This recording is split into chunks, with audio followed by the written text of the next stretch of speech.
Good evening, ladies and gentlemen, and I have a very special and talented individual with me tonight doing a Zoom live interview here located in Tucson, Arizona. I have the special guest, Phaedra Starr, going to be talking about uh, from her experience from cane to dancing. And let me reiterate this: at 29 years old, she was told by a doctor that she would be on a cane for the rest of her life. So we are going to listen in, and I'm going to ask some questions with her about her experience, strength, and her hopes tonight. So, without further ado, I introduce Miss Phaedra Jade Starr. Hi, everybody. Okay, this is very exciting because most people know of me as a Tantra and embodiment coach, a relationship coach, and also a model, but few people do know the challenges that I faced to get here. So, one of the things that was really moving through over the last several days is like going through that what challenges did I have to get to this space? Because most people go, oh, it must have been easy for you. You know, I bet you've had this easy, simple life. And I'm like, oh no, en contraire. This was a challenge. So I want to say that prior to what had happened to me when I was 29, I was already a dancer for 10 years. So I was a self-taught dancer. I didn't have any professional experience at all, which means that I would go watch the dance, go home, drill it, drill it, drill it, and then go to the stage, okay? And I would watch again. So it's one of the hardest things to do. And I did that for a decade where I was a headliner. So I thought I was in pretty good shape.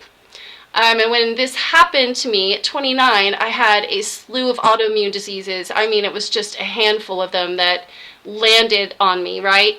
And I thought, I have no idea how this happened to me. I didn't think that healthy people got this kind of thing ever. And I had pretty much figured that, you know, if you took decent care of yourself, that you wouldn't get sick.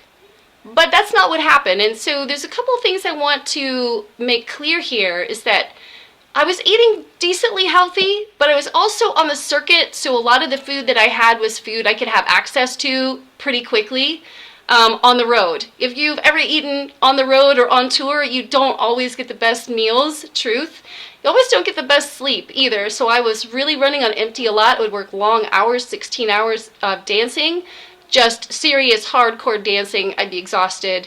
I would go to sleep, wake up early, do it again, train, go back and do it again. And I did that for a decade, right? My body just had it.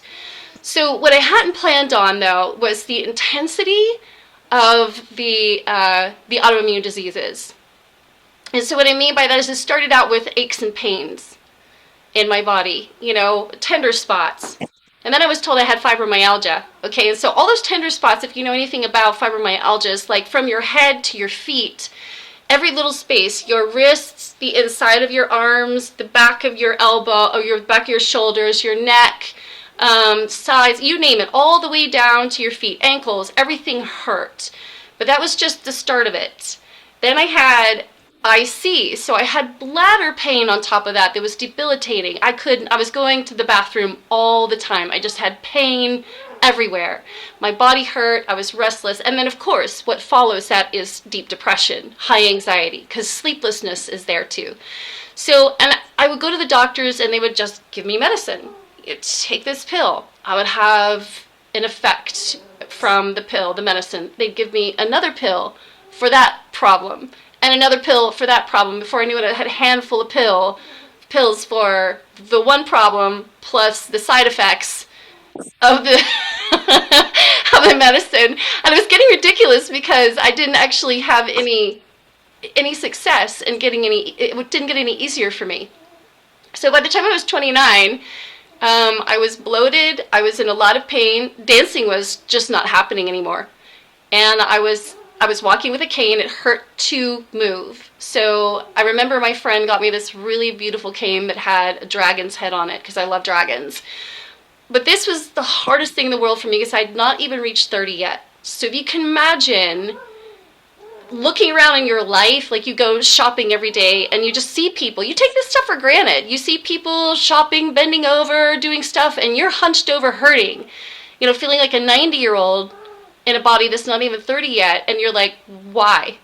And I was furious. And I remember going to my doctor and I was like, we have to do something. I'm not okay with this. And my doctor was like, get used to it.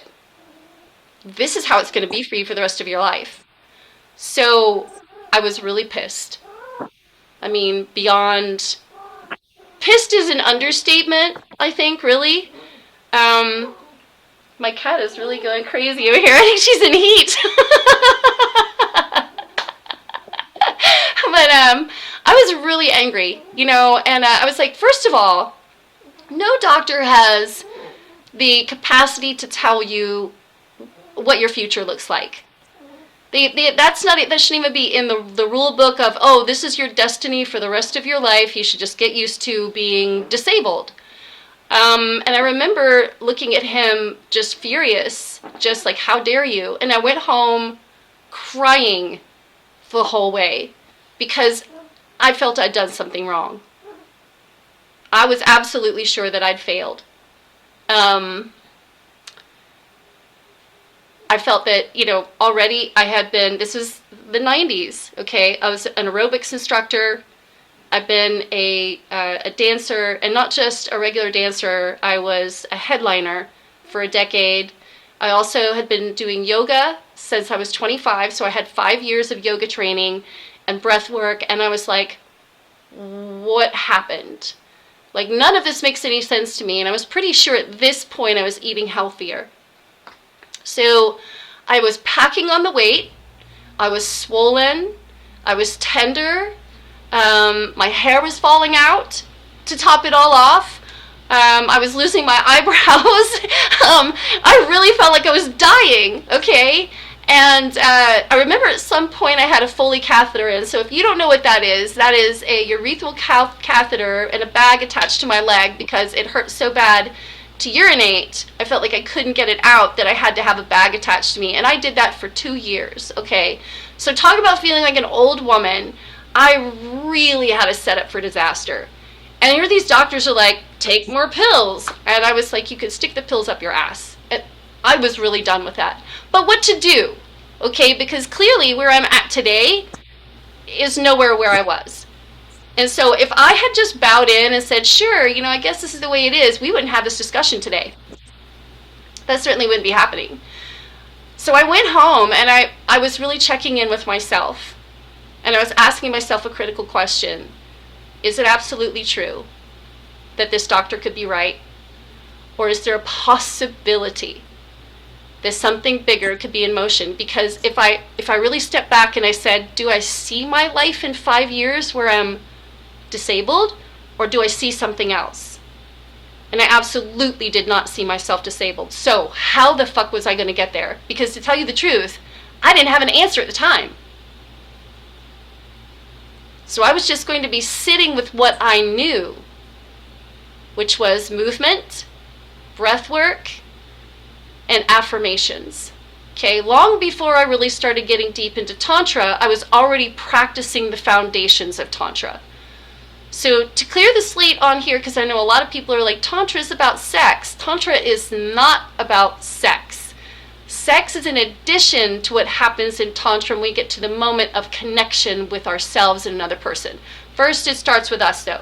So the relationship starts with us. So if we're going to talk about sex, it's going to be self-sex, self-love, right? Coming home first. So I was already practicing the foundations of finding that space coming home within myself, and it started with catastrophe, which it usually does. And in doing that, I remember taking about 4 yellow legal pads. I'm old school. And just a pen. I had a mat. I had some rolled towels. I had some straps. I had a few yoga blocks. And I was going to figure out how to get my body to move. What felt okay, what was just absolutely horribly painful, and I was going to work until I found an answer. Because I was not, for a second, going to buy into, this is who you're going to be for the rest of your life. And if you know anything about me, because I know some of you have watched what I've put up, I just started pole dancing about a year ago. I'm 54, so I started it when I was 53.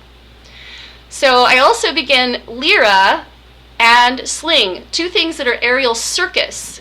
Okay, this is not small stuff. This is hard work, okay? And so what I'm saying is, whatever I'm doing right now is improving the quality of my life tenfold. The older I get, the stronger I get. So that ideology that you get older, you get weaker, you can't do it is total BS.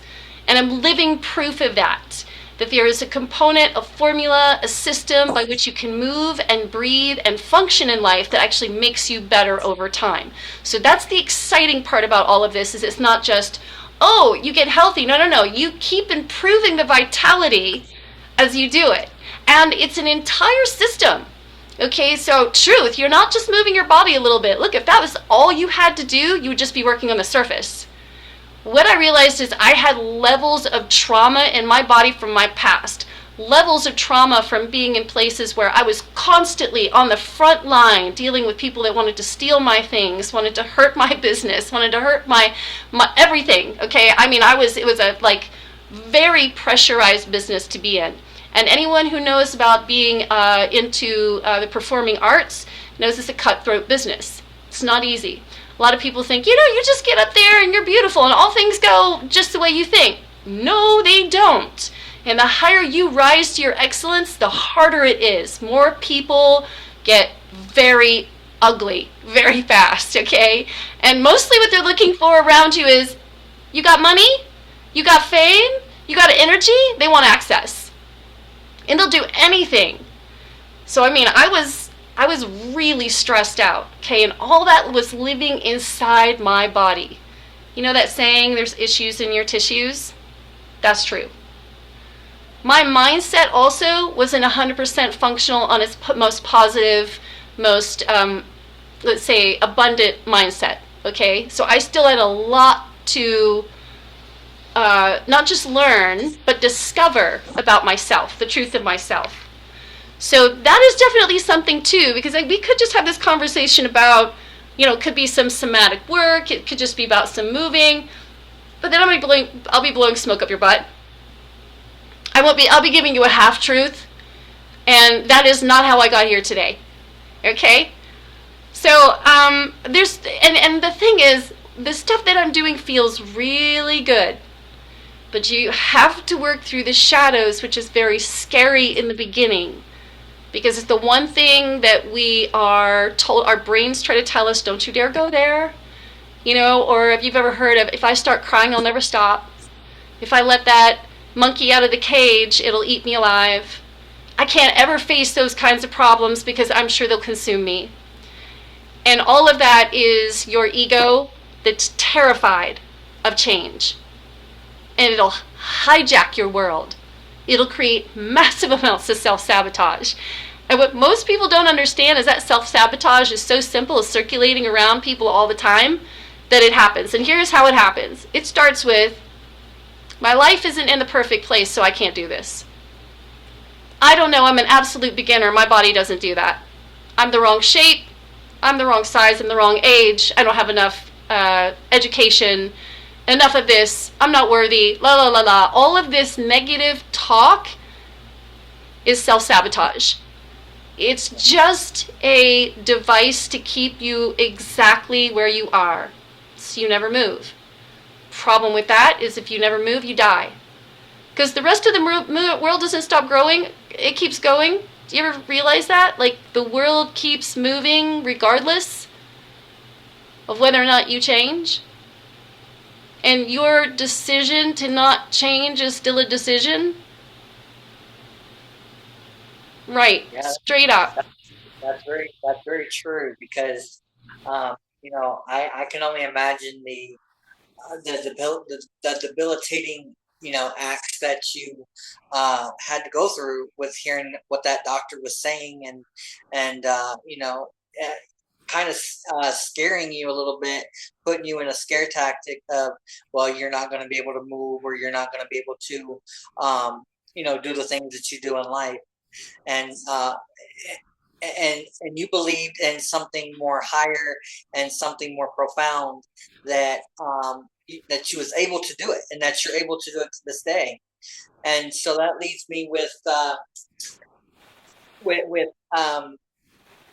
congrats for overcoming that. I know that is very tumultuous, and that's very difficult for you to, for somebody to even overcome.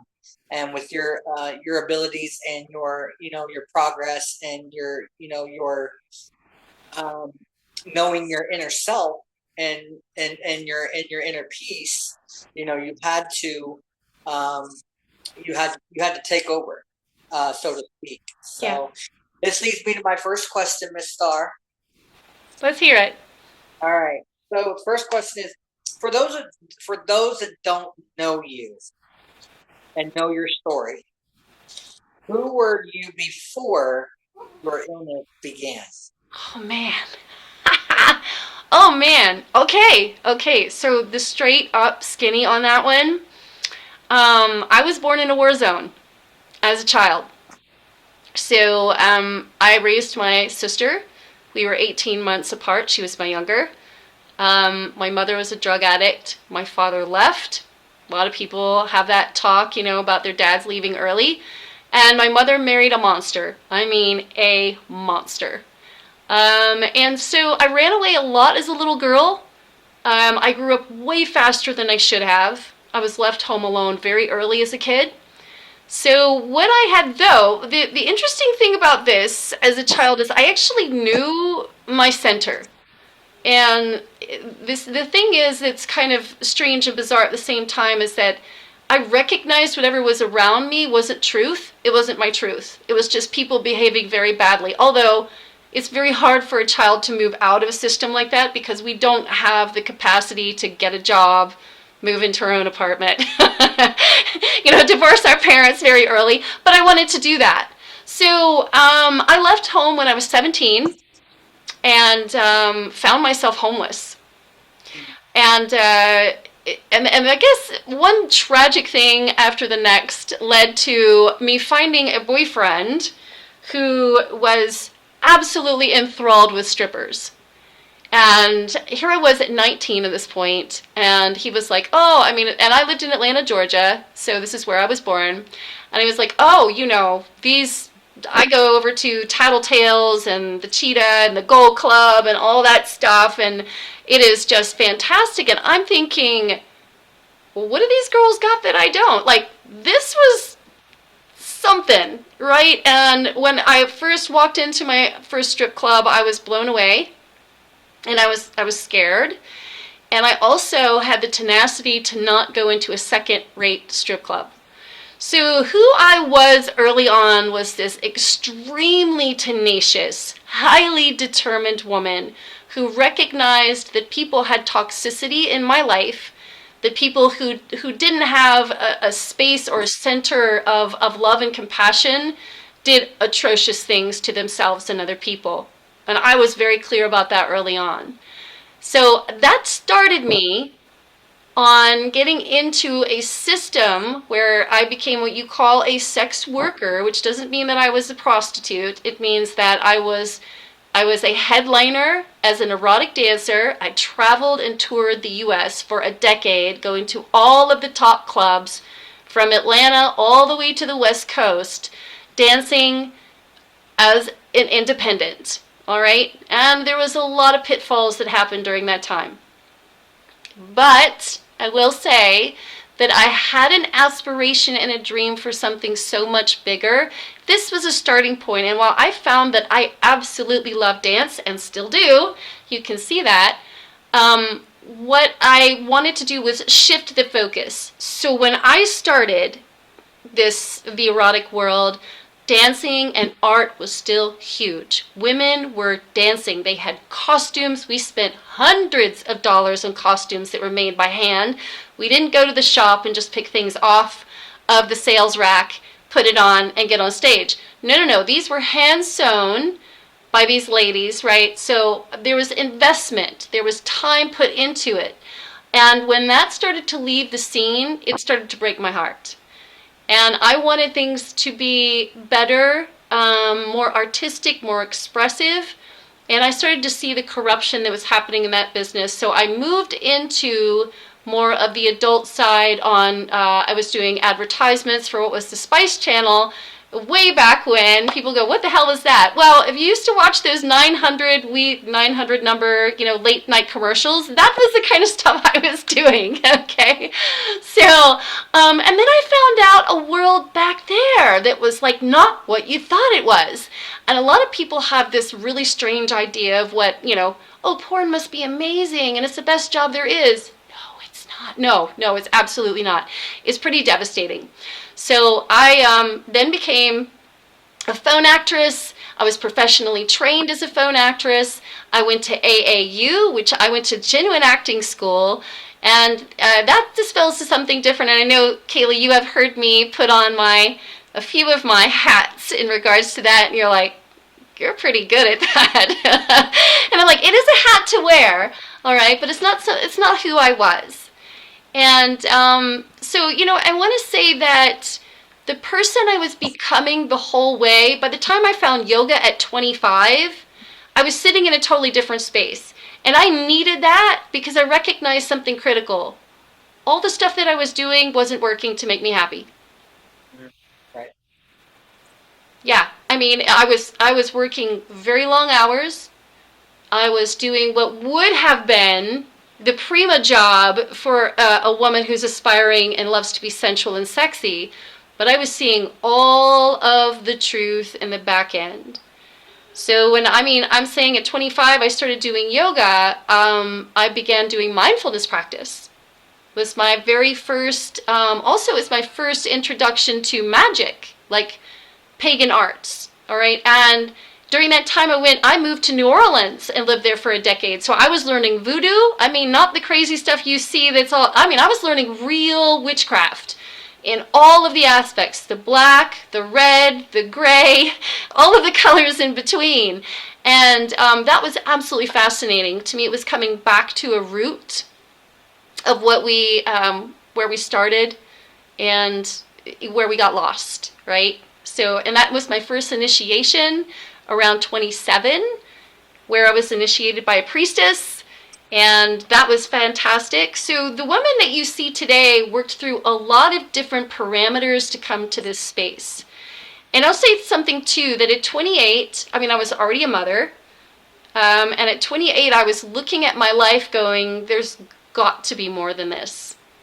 And the devastation of that is, I think, when you sit in a space where you have danced, you have dreamed, you have worked, and you have struggled to get there, the last thing I wanted was to be told it's over before you hit 3-0.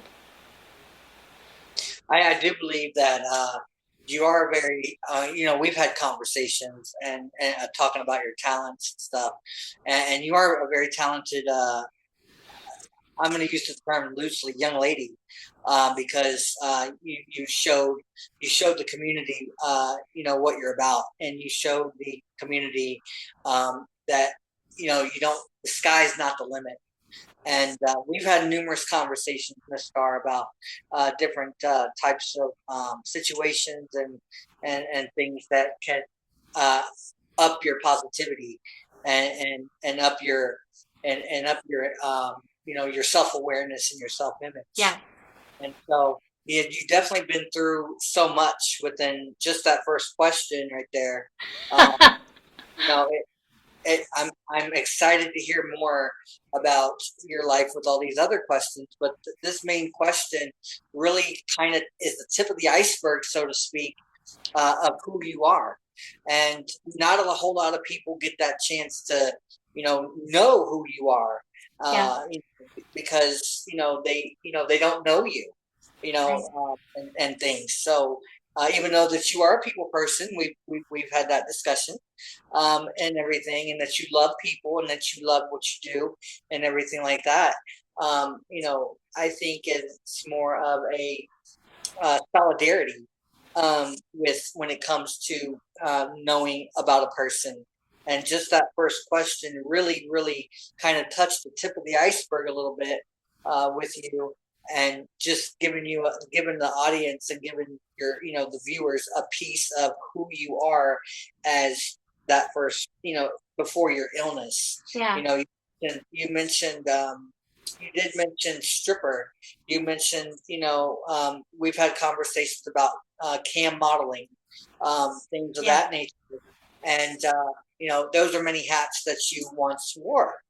And now look at you at 54. And I still don't believe everyone that she's 54. I think she's 27, but, that's just, but yeah, so definitely I appreciate your answer on that.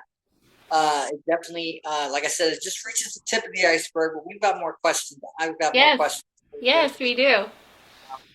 And again, everyone just bear with me. I am my first interview, so it's kind of I yeah, know. yeah. All right. So, Miss Star, what was happening in your life when your health started to decline? Ooh, wow. Wow. Well, I was burning the candle at both ends. Familiar with that? I am. Yeah, yeah, a lot of us are. And, I was living under the ideology that to succeed in life meant that you need to put more work, more effort, more time, more passion, more of yourself on the front line as much as you possibly can. And because I'm tenacious, we kind of covered that in the beginning, I was running full stop, in between learning, going around. I had just taken a position as a card reader in New Orleans, so I was teaching, I was doing readings on Jackson Square, which, if you know anything about that, you got to get a spot there. A lot of people are gunning for a spot on Jackson Square. So I was a reader, and I wasn't just any reader, I was an intuitive reader, okay? So I was wearing a ton of hats, right? I would pack up my box, I would come home at 3 o'clock in the morning, I would get in bed, I would wake up at 9, I would go and I would answer people who needed readings right in the morning. They needed it immediately. It's like some people read the Zodiac in the paper, some people contact a reader right away, and it was overwhelming. And my body couldn't take it anymore, and I didn't understand what was happening. And I just started to notice I was more tired. I was more drained. I was more depressed. And I had a hard time slowing it down because I was still living under that give more, do more, you'll be successful. I mean, now I know that is absolutely not the way that you do it. But that was what was happening. I just my health started to decline, and I went to the doctor, and the doctor's like, here, take this antidepressant. So I take the antidepressant. And then I realized I'm having symptoms from the antidepressant, and then I'm given something else. Okay, and that was a snowball effect. And my anxiety was through the roof, quite literally.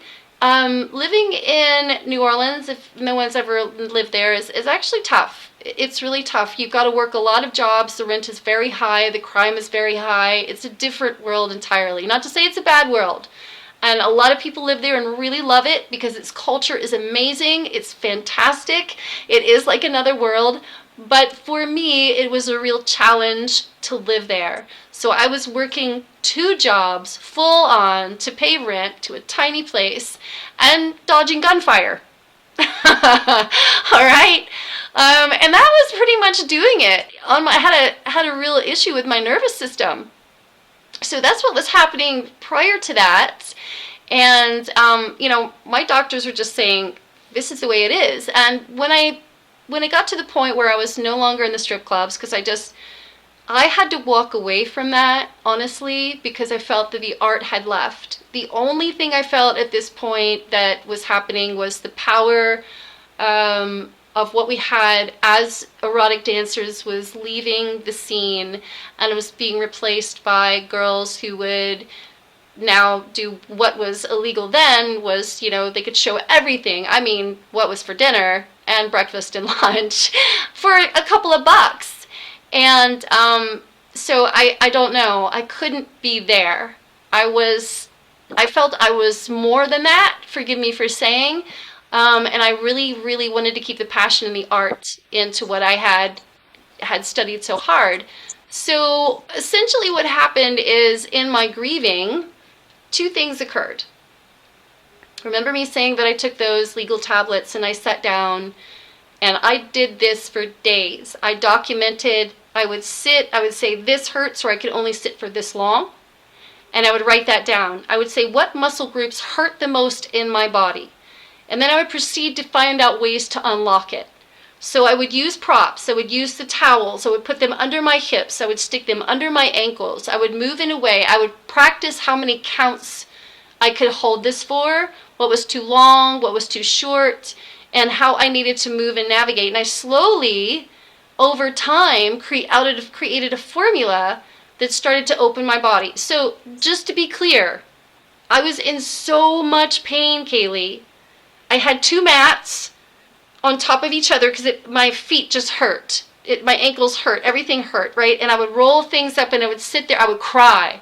I would get it out and I would say, this is the right thing to do. I know I need to move my body and I need to move this. I would keep meditating hard, right? Like I never left my meditations. And I started doing Louise Hay's affirmation work and her mirror work too. Now I'm getting deeper into the psyche and the spirit of the things that I'm doing. I wasn't just doing things surface level. So there were multiple components that were coming into my world and I was paying careful attention. Also, something else came into my world and I wasn't really searching for it, but it landed in my lap. And it was Oriental dance. So if you don't know what Oriental dance is, it is the broad term of belly dancing, but it's not just Egyptian. Most people are really aware. They're like, oh, it's just Egyptian belly dance. No, no. Regionally, it is from the entire structure of the Orient, meaning India, Turkey, Egypt, all of North Africa. So that's Algeria, Morocco, Tunisia, Libya, Afghanistan. That's all of that. And it found me. Why this was so important? Because these moves were not something that were nuanced. They weren't modernized. They were ancient practices that came from as old as we could remember. These movements were made for women by women. It was activating Shakti energy. Okay, so I wasn't just moving my body, I was igniting a fire with movement. And let me tell you, it hurt so bad. I would start and I would be just winded.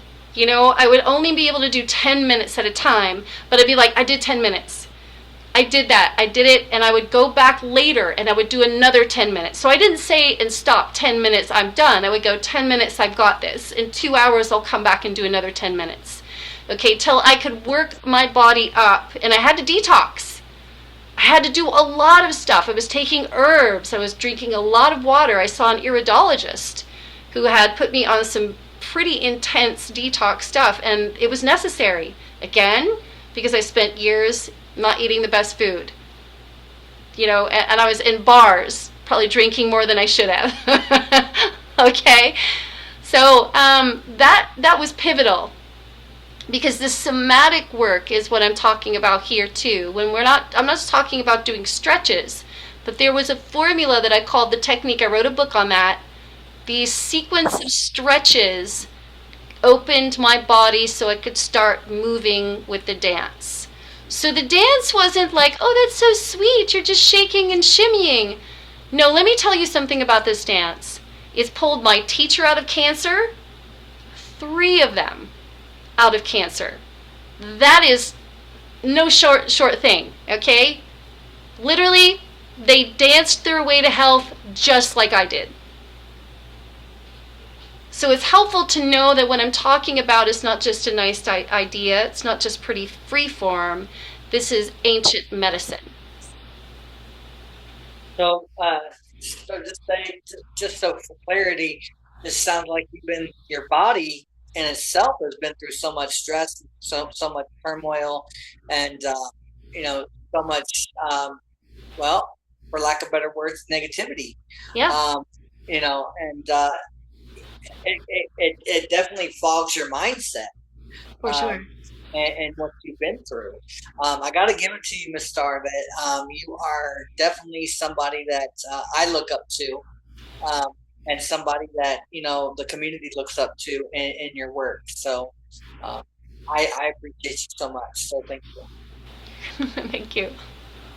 So another question that I had today was, what symptoms were you experiencing, and how did that impact your daily life? Mm. We did discuss. We talked a little bit about what happens when you're sleep deprived, and if you're in a lot of body pain, it is hard to rest. And so that becomes a snowball effect. And if you have a lot of anxiety, if your finances are struggling, anxiety follows, right? And nothing affects your finances quite like not being able to be physically able to complete a task. So, daily pain, not being able to get through much of anything without a lot of depression. And depression will actually will stop your life in its tracks. And I had not found a way to, at that point, to actually minimize my depression significantly enough where I wasn't having these, let's say, these very disruptive episodes where I would just be crying for days. I would be just getting back, feeling like I could have my head above water, and then boom, right back down again, on my ass. And the biggest thing I kept asking Kaylee was, how does life work? I felt like if somebody could just give me a blueprint, I could follow it. Because whatever I was doing up until that time, I felt like it wasn't working. I was working my ass off, but it was giving me pain. It was giving me restlessness. It was giving me what most people go through on the daily here, and they call it normal.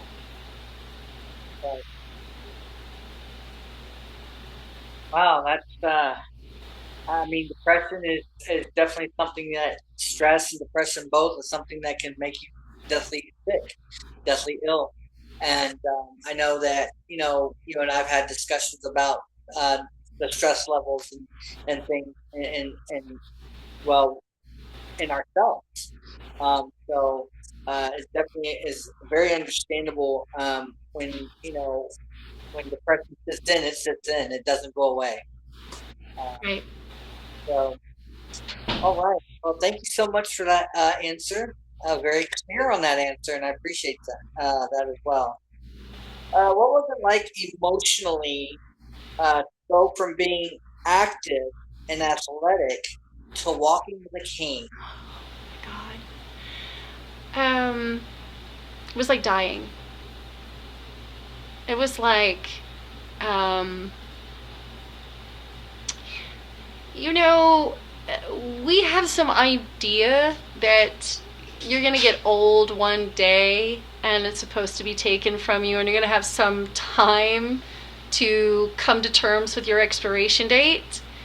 And actually, it's the worst trick in the book. So, because life will oftentimes, as it did with me, didn't deal that blow later, it dealt it earlier. It was the same thing for me, like being in an accident where I'd lost capacity to do anything. I literally could not move. I couldn't express. And so, if we did a little dial back to where you had asked me earlier on, where I started, and I said, I was born in a war zone, I'll let you know, too, that at the age of 9, I just started freeform dancing when I could get away from my parents. And I was doing this as a therapy practice for myself because it was a higher calling. It was something no one taught me to do that. It was something that I just did to move my body. So something inside me knew that I needed to somatically release this movement. And then I couldn't do any of that. Like, I couldn't even play with my children. I was completely overrun with how to try and get through the day. And I was so mad. Kaylee, I was furious because I was like, this is not supposed to happen now. This is supposed to happen when I'm 110. Yeah. Yeah.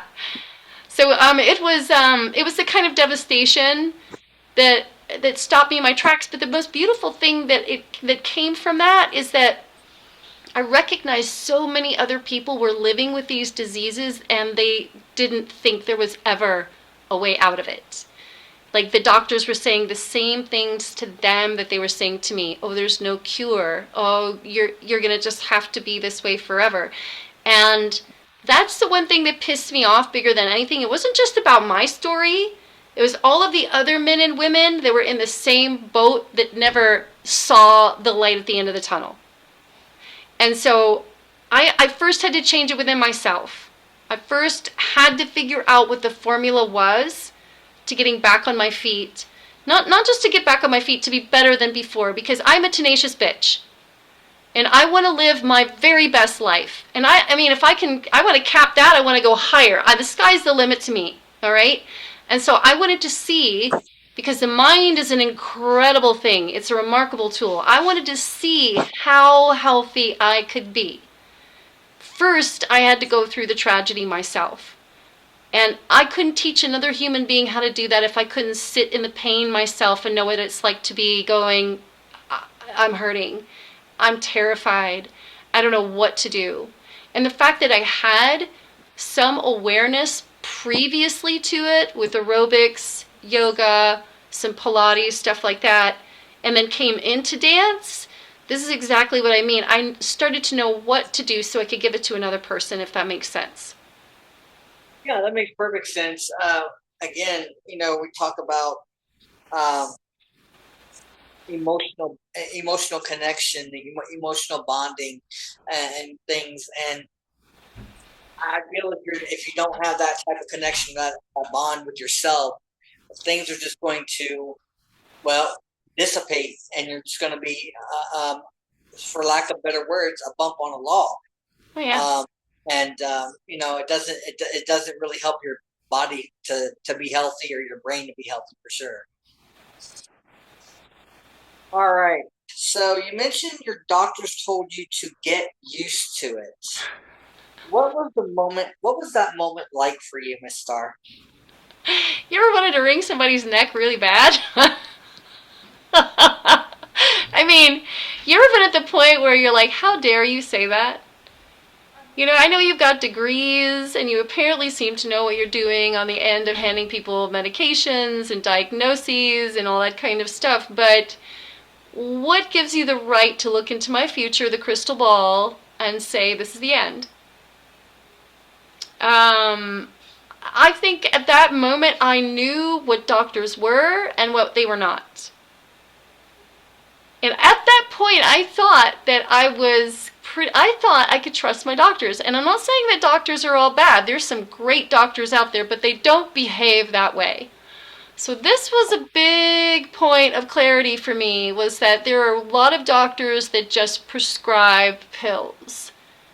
They just give a diagnosis. They don't think that you'll ever be well. They give you, in fact, they make you dependent upon them. And there are many different types of doctors that do that. And so it was a big eye-opener for me. Yeah. That probably made you feel more like you wasn't being seen. You wasn't being heard. You wasn't being understood. In that sense, I don't know how it would feel if a doctor told me just to get used to it. I wouldn't know, what reflection or what actions I would take. But what you said about wringing a doctor's neck, I probably would do a lot worse. Yes, but I understand. All right. You often say you were angry. Can you talk about the anger and how it became for you in your healing journey? Oh yeah. You see, we often we get mad at anger. We say we shouldn't be angry. And what I happened to learn rather recently from graduating at the School of Womanly Arts with Mama Gina was that to really come into a space where you could embrace all of you, even your shadows, your anger, your resentments, meant there was a gem inside it, which is true.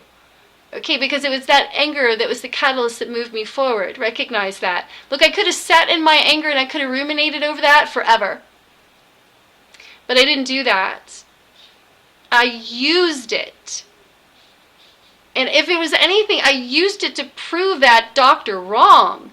Because one thing he had not done was he had not looked into the miracles that happen every single day from a person's mindset.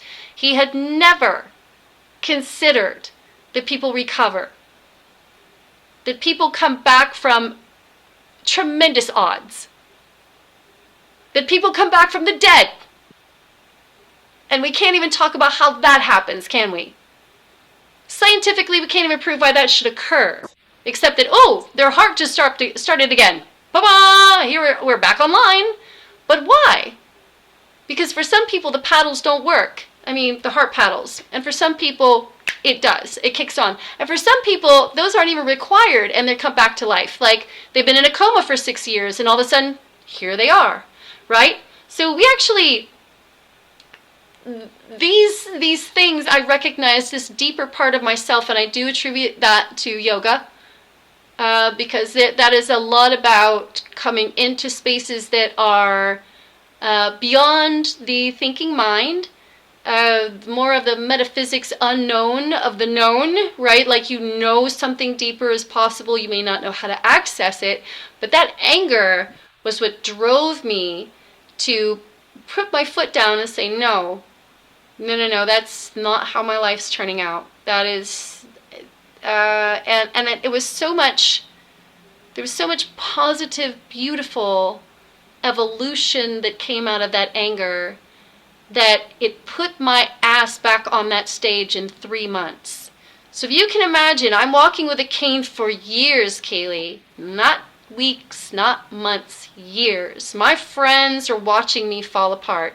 And then I decide to take that anger and convert it and use it and honor it. And I use it to work out a method. And I use that method until it works so well for me that I'm performing 3 months later. No cane, full on, on a stage in New Orleans with friends, with family, with people, right? And I go back to my doctor, and my doctor calls me a liar. Unreal. I said, how could you call me a liar? You see that you were the one that prescribed to me with all of this medicine, and you see how I've walked with a cane, and there's no way I could be lying or making that up. But it's very interesting to me.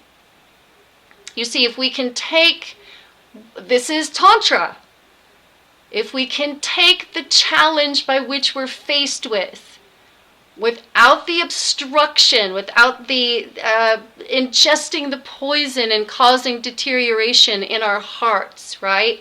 If we can go, well, this sucks, all right?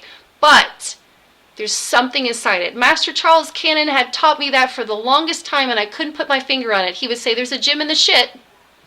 He would say it like that too. He would say, there's some manure in there, and there is absolutely a gem in there. And I'd be like, how? You know, because all I could see was the rot and the stink and the sadness, right? But he was right. But I had to take a step back, and I had to ease out of that, and I had to clear out, literally, what could be seen in this, what was the positive that could be pulled out of it. And I had to go beyond just more doing, right? I had to just really sit with the anger, and I had to be okay with that, without it letting it consume me. See, that's the difference. There was, what was the next course of action? What was the next step forward so that I could move? So that's how the anger ends up being a vessel for you, very tantrically. So we are talking way more about this than sex, you see. Oh, that's a lot of information. So just a follow-up question on that. Do you feel the anger still uh, do you feel the anger there still today, from when the doctor had told you, or do you feel that you've moved past that? I've definitely moved past it. If I'm still harboring anger, then I've given that person a lot of space in my brain. I've given him residency in my mind for a long time. If anything, I think what it did teach me, or what I can honor out of that, is recognizing that there's still a lot of doctors who practice that way. And I think that's the hardest part for me, is that there's still a lot of people out in this world that are suffering, And I still hear them. Like, I literally had 2 months ago a lady come to me and she's like, I have fibromyalgia, I can't move, I can't do this. And I look at her and I'm like, yeah, love, this is your mindset right there. This is the first hurdle we have to get through. Not your body, it's your mind. Okay, so because your mind, you're telling your mind, oh, I'm definitely not able to do this. And I'm like, what are you feeding yourself on the daily? Because again, your mind is a tool. It'll do whatever you say on command. Look, have you ever gone to a movie and you've been scared? You ever done that? Oh, yeah. Did your heart rate go up? Oh, yeah. Did you ever leave the theater or the show? Were you ever in danger? No. No, but your body's like, ah! Right? I mean, because your whole system is like, I'm taking it in, right? And this is a thrill ride for us. And that's fine and cool, right? But if you are on the daily practicing that stinking thinking, this is never going to happen for me, guess what? Your DNA will accommodate. You will become weaker every single day of your life because your mental status tells you to do so. I am not kidding. That's how powerful you are. So I'm not angry. I'm not resentful. I wish doctors were real doctors for the most point, and I can say that to me, a true doctor works on healing. And I know in Asia, you actually pay a doctor to keep you well.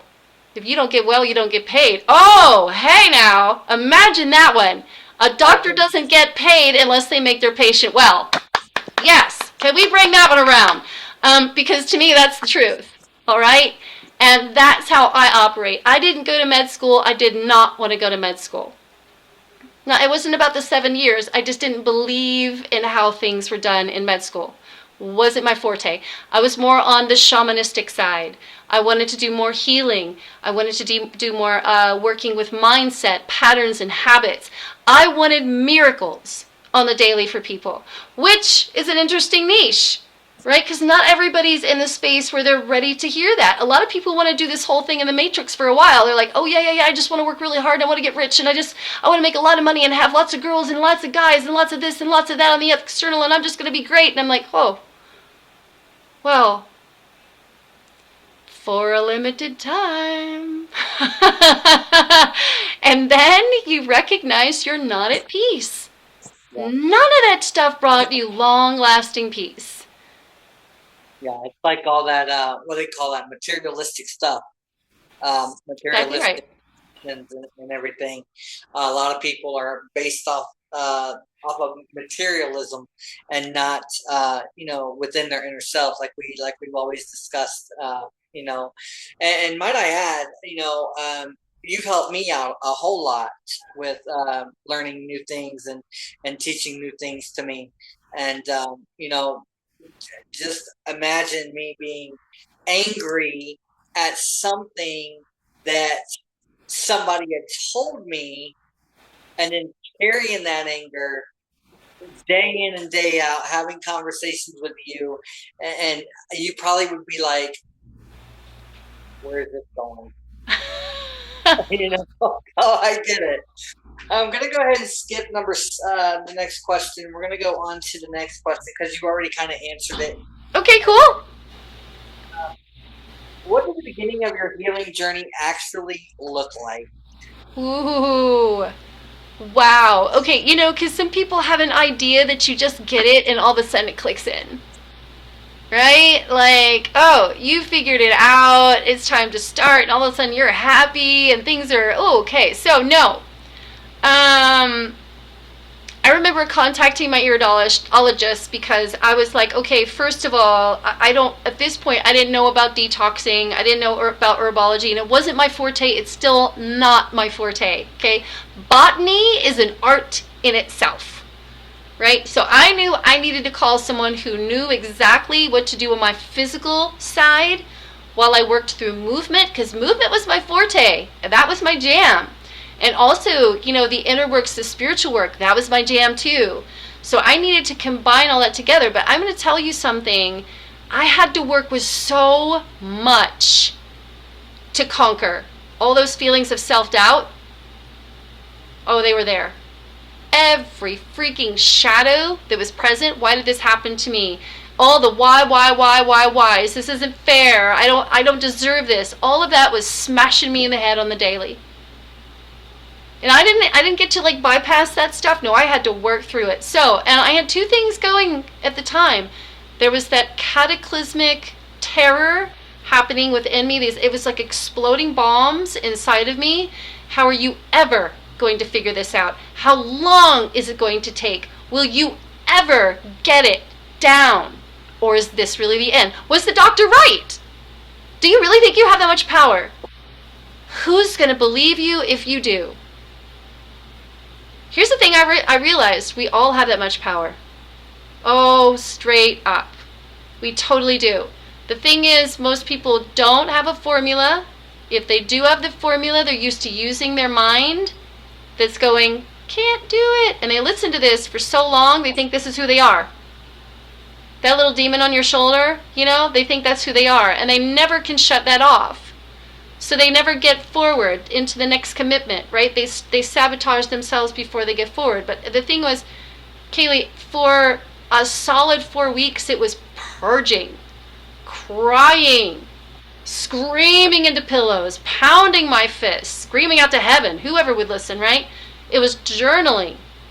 It was doing meditations. It was doing my own advocacy and my own prayer, okay? And it was going hardcore into my mindfulness practice.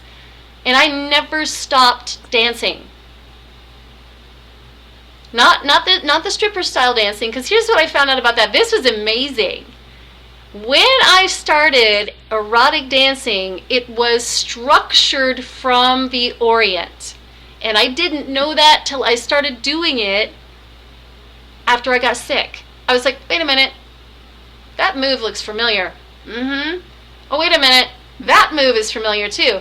Oh, they were all bastardized forms of Arabic dance. So how fun was this to come back to the actual root, which it started, where the Shakti essence was in it. Which, by the way, I'll say, this is why stripping is so hot. Okay? Well, you look at a stripper, you're like, ha! What the hell have you done to me, woman? I'm melting over you. You put a spell on me. Oh, that's that movement. Oh, yeah. That's that eye contact. That's that sexual prowess. That's all ancient. That's temple-esque stuff going on right there. Right? The only difference is in a strip club, women have been asked to increase and amplify that kind of charge. And in the Arabic world, there are certain rules and laws, first of all, by which you can and cannot do, okay? But so the foundation is really there, and that's what I was interested in. And you know what, later, I'm just going to give you this too. Later on, do you know that I got tired of playing it down in my Oriental dance? After I met Sheila Kelly, she does the S Factor. And she was like, Phaedra, what are you doing? And I was like, what do you mean? What am I doing? She goes, you really want to come out of that box, don't you? And I'm like, uh-huh. But I don't know how to do that without being dismissed, without being taken the wrong way. And she was like, it's not about what people think. This is truly your life and how you want to live it. How would you live it if you knew you couldn't fail? How would you live it if you didn't give a damn about whether or not people judged you? And I was like, oh, well, I'd bring the bitch back. Oh, I would feel hot and heavy in my body. Oh, I would own this 100%. And she was like, dance from there. So that's where this dance came from, was the eradication of the shame that we hold as women. Like, I realized that was part of the healing too. You see what I'm saying? That was living inside there, the shadow of, don't you be that kind of girl. And I'm like, who said I couldn't be that kind of girl? Who put those demands on me? And what the hell for? It's a system, right? So there was so much birthing out. And it didn't just start in the 3 months. It was years of peeling back those layers, years of getting better, years of just evolving. It was sticky, right? It was like sap, and honey. But it was a beautiful process.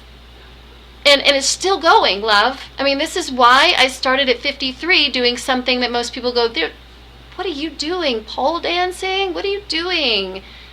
You're doing aerial work now? Yeah.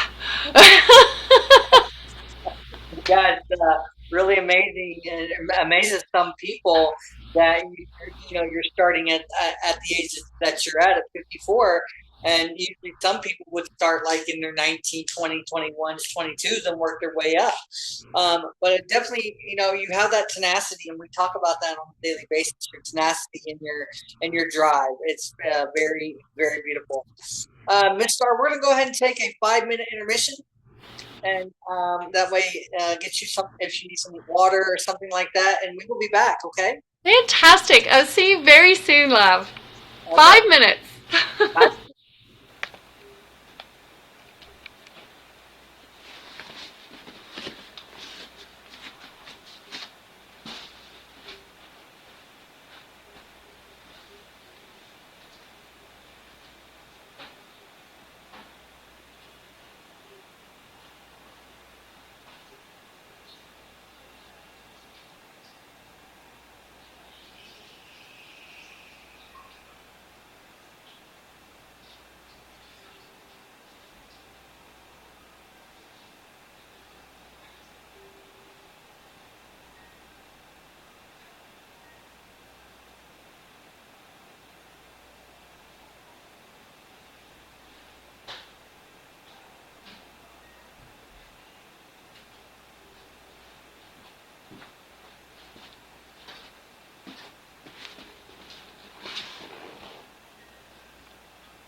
All right, so we're back from intermission, and Miss Star, what a wonderful interview so far tonight. I definitely appreciate you taking this time out of your day to do this interview. So I have a couple of follow-up questions on the questions that I asked personally to you, Okay. and that is, how do we get started? Yeah, I love And this. the follow-up question I have for you is, what is Eros embodiment movement, and how is it different from traditional exercise programs? Beautiful. Okay, so we'll cover the first one, how to get started. So I think that we are going to make this really, really simple for everyone. So I'm going to drop a link right below on how to follow me on Instagram, how to follow me on TikTok. I'm also on Facebook. So you'll get those links to follow me right away. This will give you free content, straight up. And on YouTube as well, you guys are already here. If you want to go right to the Eros Embodied Movement Circle, there'll be a link to get started right away. So why this is different? Now I'll answer the second question.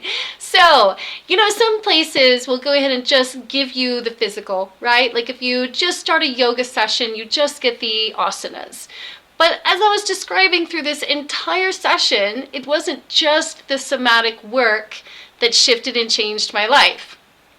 It was also the nutrition, the mindfulness practice, the way I moved my body. Also, there are tips and tricks on how to get your brain to work in optimal ways, okay? And to know your patterns and your habits and how to actually manifest, right? We are manifesting miracle machines, pretty much. So I'm going to move you, and it's very doable, by the way, financially. This is not $1,000 course. Okay, it is a mentorship that you pay a small amount every single month, and you get a big impact. So what I mean by that is we start right from where you're at. No experience, totally in pain, don't know where to start. And we're going to start exactly with, this is the movement you do today. This is how you breathe. These are the different ways, because listen, when you're coming from a lot of pain, you've got to move in increments. Okay, so I'm going to take you in every little step. You're going to have a practice to do in the morning. You'll have a practice to do in the evening. You'll have things to do throughout the middle of the day. You're going to restructure not just the way you move your body, but how you see the world. The food you feed yourself mentally every single day will be in this circle. This is why it's Eros embodied. So more than just a little bit of movement, cha-cha-cha, right? More than a little bit of that, or just positive thinking, or just affirmations. We're going to be putting it all in the cauldron because we are multiple components as ourself. We're not just one piece, right? We're a beautiful tapestry, a blend of life. And so we need to hit this from all angles. What foods cause inflammation? What foods are best to avoid? What are the best foods to get you vital super fast and make you a superhero in no time? What kind of things can you do every single day that boost your vitality mentally, physically, spiritually? These are the kind of things we do with the circle. And you'll have a community of other people to guide you, to celebrate you, to support you, and move you through the journey. Yes. That sounds very exciting, Miss Star, and I definitely have some experience with working with you as well. The fact that we've done, you have taught me hypnotherapy. We've done several meditations, and I honestly can say, with what you're saying, with my experience, I've been taken to new levels, new heights, new areas, and the last meditation we did, you know, it was very, very beautiful because we saw a white fog, we saw a door, we saw the mother tree, and to me saying this to the viewers, they're like, how do I get started with that? And so definitely explained it very well, and I think I think the viewers would love to have that link dropped into the comment sections on your Instagram, on your TikTok, on your Facebook, and so that way they can get that experience as well. I know the first time that I did meditation with Miss Star, and this is my experience, I was deeply immersed, and I was very deeply immersed in all the meditations. But let me just go back to the last meditation. She has to readjust. When I tell you folks that I was deeply immersed, that I totally forgot track of time. Like I was literally just like, it was on cloud nine. I was just like not sleeping. I did not sleep or anything like that. I was just so immersed that Miss Star actually had to text me and tell me, hey, let me know how the meditation went for you. And I had to take extra time to come out of that, because even though she used the tingsha's and her voice, takes you to a deeper level of meditation, this immersion, if I can remember correctly, it was Stinkin' Thinking. And that was the title, Stinkin' Thinking. And I literally was so immersed that after the meditation was over, I was still in meditation. I was deeply immersed. And when I got out of the meditation and I came to, I'm getting a text from Miss Star asking me how the meditation went. And I'm like, oh my goodness. Like I literally was so deep in immersion that I couldn't come out of it. So, and I wanted to add too, if I can, that particular meditation was a channeling through Red Cloud. And so you say you were in Cloud 9. My Red Cloud was a teacher I lost in around COVID, 2013. My Ottawa Chippewa teacher, and he was absolutely powerful, remarkable. And while I'm saying this too, is that this Friday I will be joining Michael Koff on Facebook, and we're going to be talking about what it's like to channel through these really powerful modalities. So when I'm doing hypnotherapy, I'm not reading from a script. I'm not just trying to do something to put you in and talk you down to, this is what, no, I'm going through a channel. And and I keep telling people too, I'm like, if you miss one, you're not going to get the same thing next week. You're not going to get anything like the one that happens. It's like a one-shot deal. Like what you experienced with Beyond Stinkin' Thinkin' will never happen again. So what we did is we videotaped it. We audio taped it. We made sure that people could purchase it because I can't step back into that river again. And so that particular meditation was where Red Cloud was moving through me so clearly. And by the way, I'll say this too. I'm not just sitting there doing it. I'm buzzing. I've got energy just spilling out of me and I'm getting it too. The immersion, what that means is literally coming from the deepest unknown, the metaphysics, beyond physiology, let's say that, or philosophy even.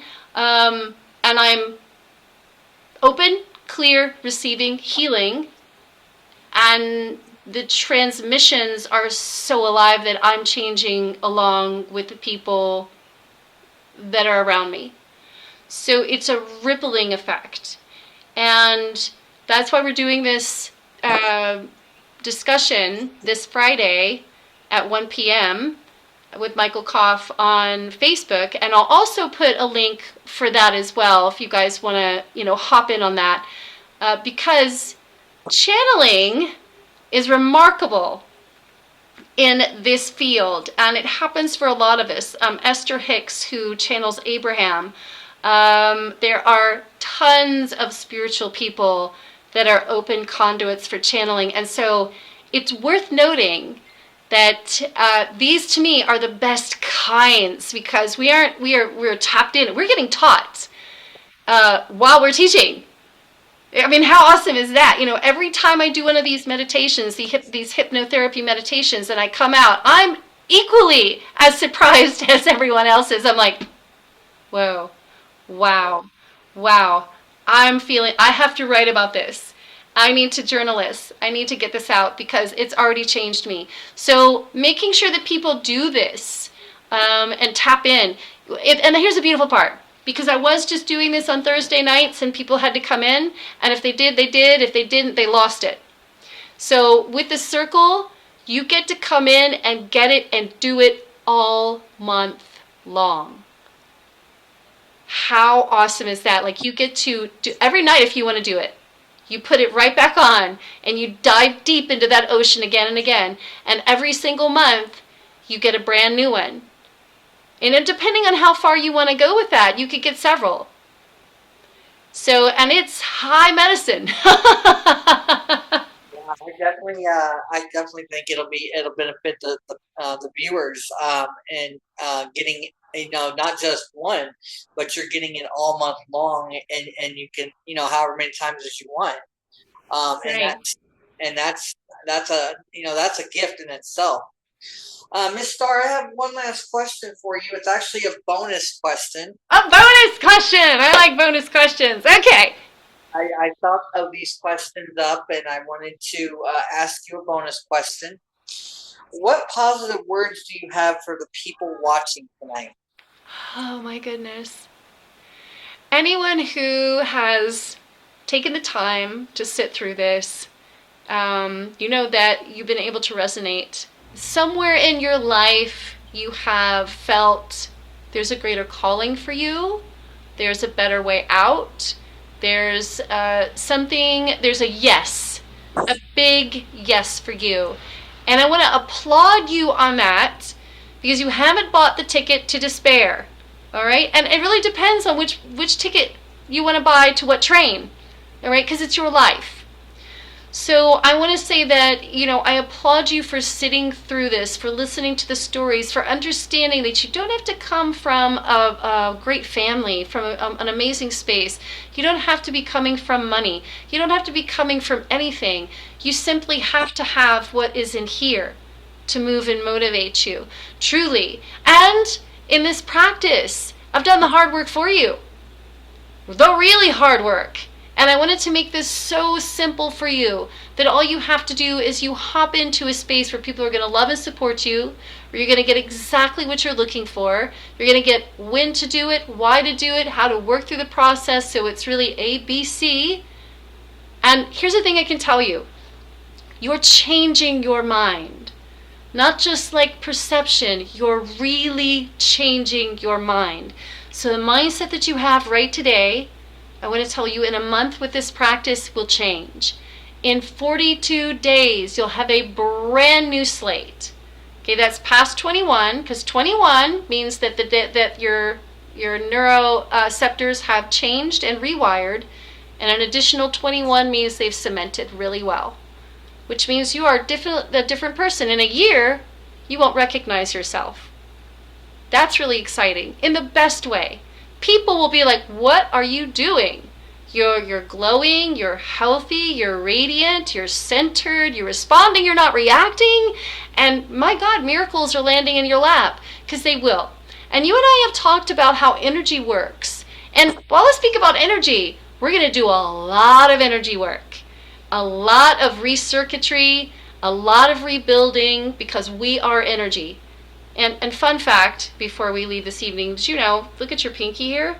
You know you literally have enough electricity in your little pinky to light up an entire city? Just your pinky. Imagine what the rest of you can do when you're charged. I mean, we're going to leave it on that note right there. I want to thank Miss Pedro J. Star for attending tonight's interview on YouTube and Instagram, Facebook, and TikTok. It's been a pleasure of talking with you tonight, Miss Star. It's always a pleasure working with you. And, we're going to go ahead and drop them links down in the comments Absolutely. on YouTube, Instagram, Facebook, and TikTok. Please do follow Miss Star on TikTok at Pedro Jade Star 72, and then also Pedro Jade Star on Instagram as well, and her Facebook as well is also Pedro Jade Star. So this concludes the interview process with and questions.